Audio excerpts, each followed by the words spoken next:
শাওমির SUV কোম্পানির অভ্যন্তরীণ সূত্র অনুযায়ী 2025 সালের প্রথম প্রান্তিকে এটি লঞ্চ হবে।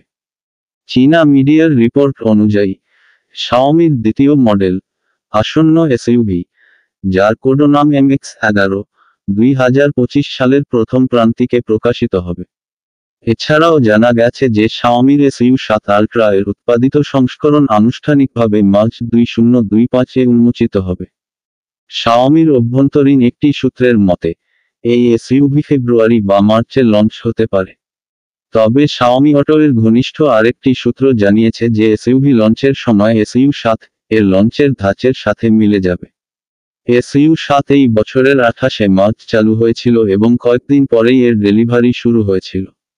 যদিও আনুষ্ঠানিকভাবে এটি একটি এসইউভি, গাড়ির ডিজাইন অনেকটাই নিচু ধরনের, এবং অনেক ইন্টারনেট ব্যবহারকারী উল্লেখ করেছেন যে এটি দেখতে ফেরারি পুরোসঙ্গুর মতো। তবে SU7 এর ডিজাইনের কিছু উপাদান যেমন হেডলাইট, একটানা টেইল লাইট, ফ্রেমবিহীন দরজা এবং আধা লুকানো দরজার হাতল নতুন গাড়িতেও রাখা হয়েছে। গাড়ির ডিজাইনের অনেক রেন্ডারিং ইতিমধ্যেই প্রকাশিত হয়েছে, তবে প্রকৃত গাড়ির ছবিগুলি এখনও ভারী ছদ্মবেশযুক্ত পরীক্ষামূলক মডেলের। সম্প্রতি একজন ওয়েইবো ব্যবহারকারী শাওমির সিইও লেই জুনকে ব্যক্তিগতভাবে হাইওয়েতে শাওমির এসইউভি পরীক্ষা করার ভিডিও শেয়ার করেছেন। গাড়ির অভ্যন্তরের স্পাই শট অনুযায়ী নতুন এসইউভি শাওমি SU7 থেকে উল্লেখযোগ্যভাবে ভিন্ন হবে, বিশেষত সেন্টার কনসোলের ডিজাইনের ক্ষেত্রে। SU7 এর ড্রাইভারের কাছে বোতামগুলির একটি সারি ছিল, যা স্পয়লার এবং এয়ার সাসপেনশন নিয়ন্ত্রণ করত। তবে নতুন এসইউভিতে এগুলি অনুপস্থিত এবং শুধুমাত্র wireless phone charger, cup holder এবং কেন্দ্রীয় আর্মরেস্টে একটি ছোট স্টোরেজ স্পেস থাকবে। অনুমান করা হচ্ছে যে শাওমির নতুন এসইউভি SU7 এর মতো একই দামের ধরন অনুসরণ করবে।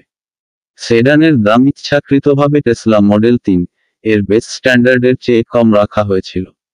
নতুন এসইউভির দাম সম্ভবত টেসলা মডেল Y এর সঙ্গে সামঞ্জস্যপূর্ণ হতে পারে, যার বর্তমান মূল্য চীনে $249,900 $34,500 থেকে $354,900 $48,950। শাওমি বর্তমানে তাদের কারখানার দ্বিতীয় পর্যায় F2 শেষ করার জন্য দিনরাত কাজ করছে। তবে এটি 2025 সালের গ্রীষ্মের আগে সম্পূর্ণ হওয়া সম্ভব নয়।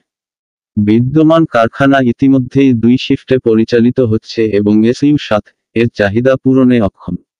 সম্ভাবনা রয়েছে যে এসইউভি সেডানের চেয়েও বেশি জনপ্রিয় হবে। তবে দ্বিতীয় কারখানার কাজ শেষ না করে এসইউভি লঞ্চ করা কোম্পানির জন্য চ্যালেঞ্জ হতে পারে। এছাড়াও কারখানাটি 3 শিফটে পরিচালিত হওয়ার সম্ভাবনাও রয়েছে, যাতে উৎপাদন ক্ষমতা সর্বাধিক করা যায়।